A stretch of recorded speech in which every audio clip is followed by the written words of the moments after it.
Tigers. We got it, baby. Success.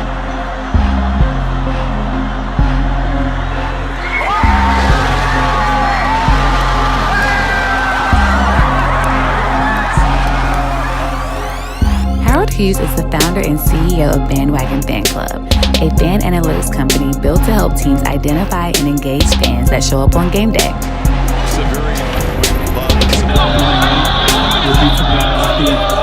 He's also the co-founder of Brickyard Greenville, a co-working space for early-stage startups and entrepreneurs located in Greenville, South Carolina. Here's Harold's piece of the thread. For me, entrepreneurship wasn't really this whole rosy, I can go be on Shark Tank or be the next whatever Mark Zuckerberg. It was really about creating something for my family and making sure I was going to control my own destiny. What I'm really passionate about is connecting people. We started Bandwagon in May of 2014. I was finishing my MBA course and was really thinking about what would I do if I was going to be a startup entrepreneur. And that's when I thought, well, I really love sports and I really love community. So that gave me the opportunity to pair both of those things together.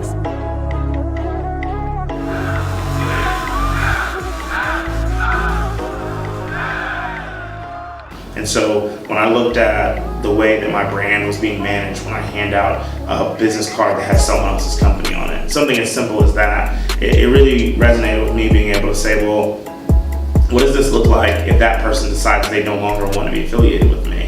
And so being able to step out and telling my wife after knowing that, I had just recently found out that we were expecting that, hey, I know I can go get another job. I have a couple offers that'll pay me 6 figures. Same autonomy, we'll be just as comfortable as we are.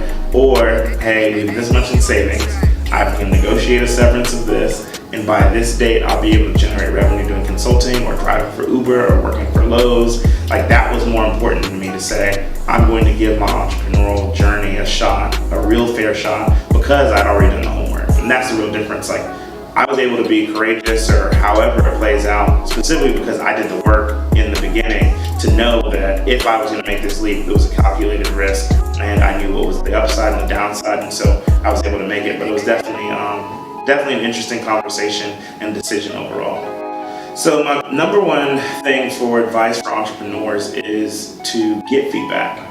Do not create a product, a company, a service in a vacuum. And I say that with this example. One of the things you hear often is that if you're starting a company and you've got this cool new innovative product, you hear people say, oh, I want to tell you about my company. Will you sign this NDA? Will you sign this non-disclosure agreement? Which, if you're thinking about how you start a relationship, it's like saying, hey, I want to go out on the first date with you, but will you sign this prenuptial agreement? And so it's interesting that people would lead with a legal contract in that context. So what I'd like to say is that ideas can be listened to, they can be heard, but they can't be stolen. Because if I tell you my idea and you can get to market and execute and beat me, I would rather you beat me today than beat me tomorrow. So a good example is I'd rather lose my shirt in this deal than lose my house in this deal. So if the idea is that easy to be mimicked or anything like that, I think the concept is to make sure that you tell the world about what you're doing, because it does 2 things really. Number one, it helps create you as a branding and a thought leader in that space. All over town, I would tell people, hey, I'm working on this ticket startup. Hey, I'm working on this fan experience startup, to where people started seeking me out. Hey, I heard you were working on this thing in sports tech. And I'd say, oh yeah, absolutely. And people start to think of me as that person. So it creates a thought leadership space for you. But the other side is that, and I think it's just as important, is that it creates a feedback loop. Nothing's better to me than a person sending me a note or emailing me or posting on Facebook saying, hey, I was just thinking about this. I'm sure you've already thought about it, but has Bandwagon ever thought to do this? And even if I had thought about it, I always say, thanks, that's a great idea, I really appreciate it, because the number one thing you want is people who are working for you, that's technically working for you, off the clock and giving you ideas to help make your product and company and service better. So the number one definite feedback I would give or suggestion and advice is to make sure you seek feedback. Do not build your company in a bubble.